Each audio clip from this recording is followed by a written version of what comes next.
What is up, everyone? Welcome to Nerd Moments with Emmanuel. I have a topic for you today that I'm sure many of you are familiar with, and one of my favorite passions. So it's a great place to begin is Star Wars, and as you can see, I'm wearing a Star Wars shirt. You have to see this. It's perfect for the season. I don't know if any of you have this. I find your lack of faith disturbing. Star Wars and Christmas, two of my favorites put together in one.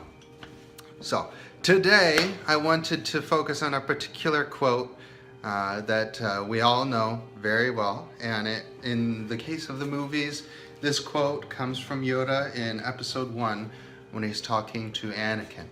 And that was, fear leads to anger, anger leads to hate, hate leads to suffering. And I know many of you are familiar with that scene. Yoda is in the council chamber with the other Jedi Masters, talking to Anakin as he's evaluating whether or not Anakin is in a place, since he is older, to join the Jedi Order. But because of everything that Anakin had just experienced, or is expecting to experience, he is functioning heavily in fear or in anxiety of the moment of whether or not he'll be accepted by the Jedi Order. What's going to happen to his mom? What's going to happen here and here and here? Various places in his life. It's a hard moment to watch, because especially for those of us who know Star Wars, you know what happens because of that first seed of fear. Every single time that a key point in Anakin's life comes to play, there's this seed of fear that's planted within him that he struggles with in each of those stages. So I see what happens there in that moment, and I instantly go, that is perfect. We know that Yoda is wise. He's hundreds of years old. He knows what he's talking about. But I beg to argue where he got that from. And I would say that because of the inspirations that George Lucas had in developing Star Wars, and just because of the overall need to connect to humanity for us to truly treasure and understand Star Wars, that we have to go to one of the original texts that talks about this. So I have here one of my own Bibles that actually talks about fear in many places, because fear is, Yoda is actually correct.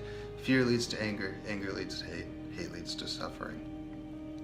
With that statement, before I even get in the Bible, we know in psychology alone, psychology or counselors, when you're working with counselors, will tell you that anger happens, but anger isn't a primary emotion.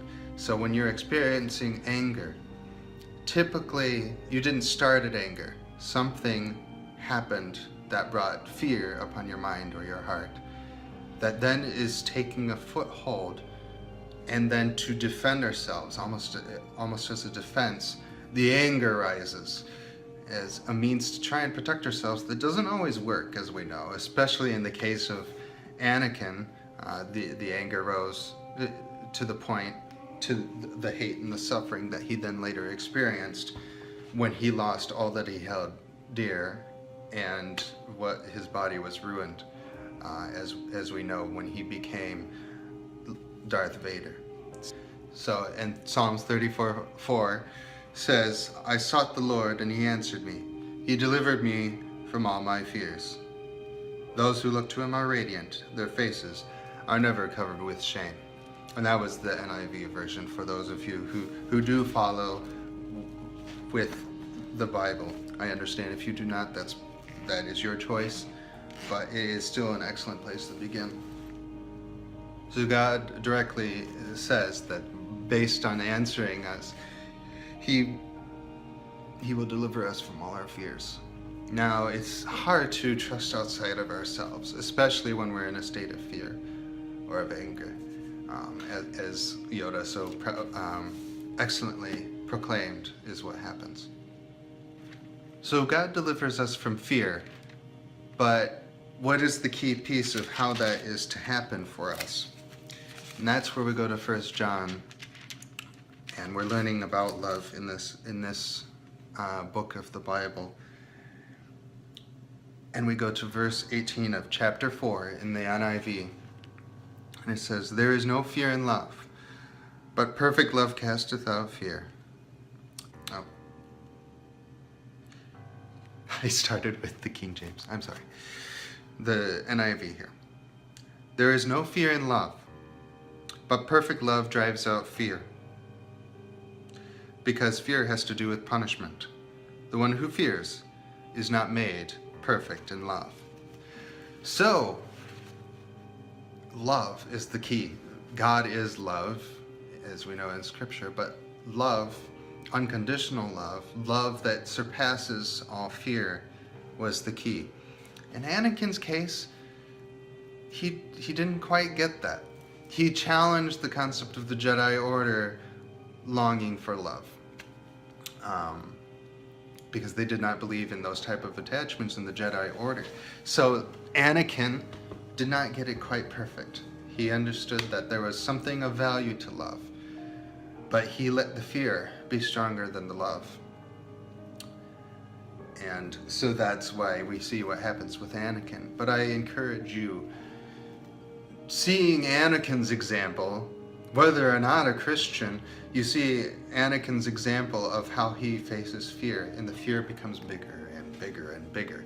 I know that you can function in love to yourself and to those around you, to look beyond what it is. Another great resource to share with you all is, I don't know if you guys know of this book. This is actually a combined book. This is my own copy. But it's Mere Christianity and the Screwtape Letters by C.S. Lewis. Classic. C.S. Lewis, the Writers of Narnia, one of my other favorites. If you have not read the Screwtape Letters, what it is, the way that C.S. Lewis set it up, is that it is two demons. One is supposedly the uncle to the other, who's Wormwood. And it's a series of letters written by Screwtape, his uncle, to Wormwood, helping him and giving him advice on how to lead this person, astray throughout the story of the Screwtape Letters from what God has in store for him. And on the subject of fear, because fear is something that we all deal with every single day, there was a particular quote that I wanted to bring up from Screwtape Letters. "Courage is not simply one of the virtues, but the form of every virtue at the testing point, which means at the point of highest reality." So in those moments when Anakin was facing those fears, and his brain was being warped by the fear of losing his mother, by the fear of losing Padme, by the fear of whether or not he was going to join the Jedi Order, you have two choices. You can feed the fear, or you can feed the love. And if you feed the love, you're surpassing, as this quote says, you're surpassing all virtues to the testing point, where you're going to stand your ground and do your best to face what is ahead of you, that which is most real to you. Because fear is only what's in our mind of what we think is going to happen, isn't it? Just as it was for Anakin, the dreams that he had about Padme dying. In his case, he actually made it come to pass because the fear controlled him so greatly. And he didn't even realize it because he was so gone. He was so consumed by fear and anger and hate that he turned to suffering. In his mind, he had already lost Padme, and then he truly did lose her. So, I encourage you all, take the time that you need for you and your friends and family to show love. It's Christmas season, and everyone always talks about giving and love. But I'm sure that for many of you that there's also this gap of fear. And I know that you have the ability to face it. Choose what you can be passionate about. Choose what you can love. Focus on that. Don't give the the fear any power over you. And I know you can do it. Don't turn into Darth Vader. Thank you for joining me on Nerd Moments. I hope you enjoyed what we talked about today. Don't forget to like, comment, subscribe. Any of your thoughts, anything that you have. I'm going to be releasing content regularly. I look forward to hearing from you. Thanks. Bye.